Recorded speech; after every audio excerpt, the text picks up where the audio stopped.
Բարի երեկո։ Փակ TV եթերում լուրերի հետքերով հաղորդումն է։ Մենք աշխատում ենք ամենօրյա ռեժիմով, որպեսզի մեր հեռուստադիտողը մշտապես մնա տեղեկացված եւ բաց չթողնի օրվա ամենակարևորն ու բացառիկը։ Իսկ դուք մի մոռացեք բաժանորդագրվել մեր YouTube-յան ալիքին։ Երրորդ բանակային կորպուսի նախկին հրամանատար գեներալ-մայոր Գրիգորի Խաչատուրովի նկատմամբ միջպետական հետախուզում է հայտարարվել։ Դատանը մերժել է կալանքը որպես խափամա միջոց ընտրելու վերաբերյալ քննիչի միջնորդությունը, որի դեմ դատախազությունը վերաքննիչ բողոք կներկայացնի։ Նոյեմբերի 25-ին Գրիգորի Խաչատուրովի նկատմամբ հանրային քրեական հետապնդում է առնչվել քրեական օրենսգրքի 436-րդ հոդվածի առաջին մասով եւ 549-րդ հոդվածի 3-րդ մասով։ Կաշառք տալը եւ իշխանազանցությունը կամ իշխանությունը չարաշահելը, որը կատարվել է ռազմական դրությամբ, պատերազմի ժամանակ կամ մարտի պարագաներում, կամ որը անզգուշությամբ առաջացրել է մարդու մահ։ Գրիգորի Խաչատուրովի նկատմամբ 2023 թվականի փետրվարի 21-ին հարուցվել էր քրեական հետապնդում պաշտոնեական դիրքի չարաշահմամբ ձեռք բերված առանձնապես խոշոր չափի հանշաժ գույք նորինականացնելու փողերի լվացման մեղադրանքով։ Չնայած 2023 թվականի փետրվարի 21-ին նա ձերբակալվել էր, հակակոռուպցիոն դատարանը մերժել էր կալանքի միջնորդությունը, սակայն 2023 թվականի մարտի 16-ին վերաքննիչ դատարանը բավարարել էր դատախազության բողոքը եւ կայացրել կալանավորելու միջնորդություն։ 2023 թվականի դեկտեմբերի 2-ին նա ազատ էր արձակվել գրավի դիմաց։ ԵԱՀԿ-ն ավարտել է Մինսկի գործընթացի եւ դրան առնչվող կառույցների փակումը։ Հիշեցնենք, որ 2025 թվականի սեպտեմբերի 1-ին ԵԱՀԿ մշտական խորհուրդը որոշում կայացրեց դադարեցնել ԵԱՀԿ Մինսկի գործընթացը եւ դրանքից կառույցները։ Ըստ որոշման, որը հիմնված է Ադրբեջանի եւ Հայաստանի արտաքին գործերի նախարարների համատեղ նամակի վրա, որը 2025 թվականի օգոստոսի 8-ին Վաշինգտոնում ԱՄՆ նախագահի մասնակցությամբ Ադրբեջանի նախագահի եւ Հայաստանի վարչապետի հանդիպման ժամանակ ուղղվել է ԵԱՀԿ գործող նախագահին, դադարեցվում է ԵԱՀԿ Մինսկի գործընթացի Մինսկի համաժողովի շրջանակներում քննարկվող հակամարտության վերաբերյալ ԵԱՀԿ գործող նախագահի անձնական ներկայացուցչի եւ բարձր մակարդակի պլանավորման խմբի գործունեությունը 2025 թվականի սեպտեմբերի 1-ից։ ԵԱՀԿ քարտուղարությանը հանձնարարվում է ավարտել այդ կառույցների փակման հետ կապված բոլոր կազմակերպչական եւ տեխնիկական հարցերը ոչ ուշ, քան 2025 թվականի դեկտեմբերի 1-ը։ Որոշմամբ նաեւ չեղյալ են հայտարարվում Հայաստան-Ադրբեջան հակամարտությանը վերաբերող ԵԱՀԿ նախկինում ընդունված բոլոր փաստաթղթերը։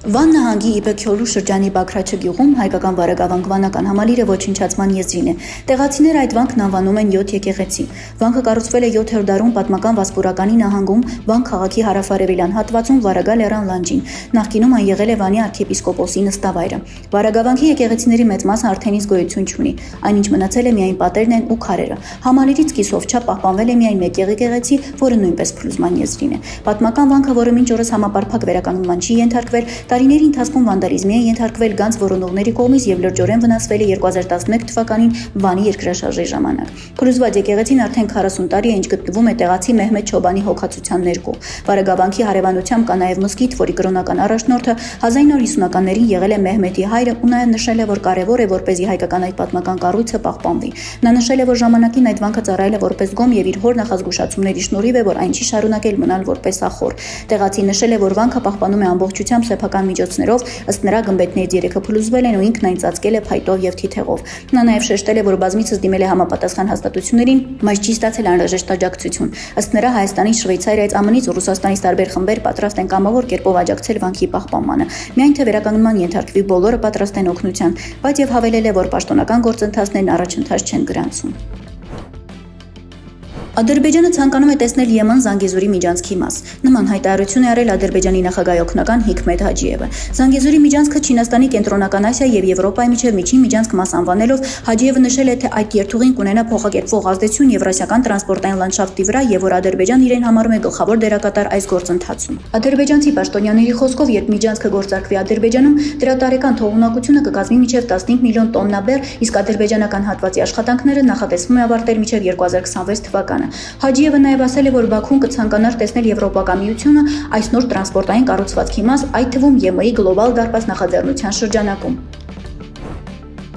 93 տարեկանում մահացել է Իտալիայի Բարի քաղաքի հայկական համայնքի ամենատարեց ներկայացուցիչ Արաքսի Լիլոսյանը։ Արաքսի Լիլոսյանը ծնվել է Նոր Արաքս պատմական գյուղում։ Նա մարմնավորում էր այն համառ եւ մարտական ոգին, որը բնորոշ էր հայերի առաջին սերնդին, որոնք 1915 թվականի ցեղասպանությունից հետո եկան բարի։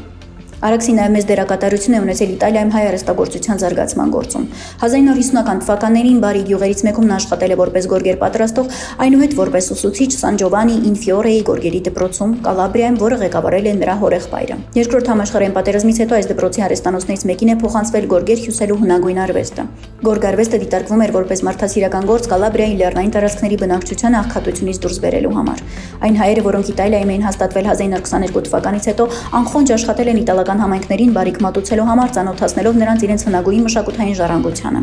Արաքսի Լիլոսյանը դարձել է Բարիում հայերի, հայոց ցեղասպանության, Իտալիայում հայկական գորգերի արտադրության մասին պատմող մի շարք վավերագրական ֆիլմերի և տեսանյութերի հերոս։ Եվ վերջում օրվա տեսանյութ ամերիկահայ երգչուհի Կարինա Պասյանը պատմություն է կերտել Իսպանիայում կայացած ֆուտբոլի ազգային լիգայի առաջին խաղում կատարելով ԱՄՆ-ի օրհներգը։ Ելույթը տեղի ունեցել Մադրիդի լեգենդար մարզադաշտում ավելի քան 78,000 հանդիսականների առջև։ Karina Pasian.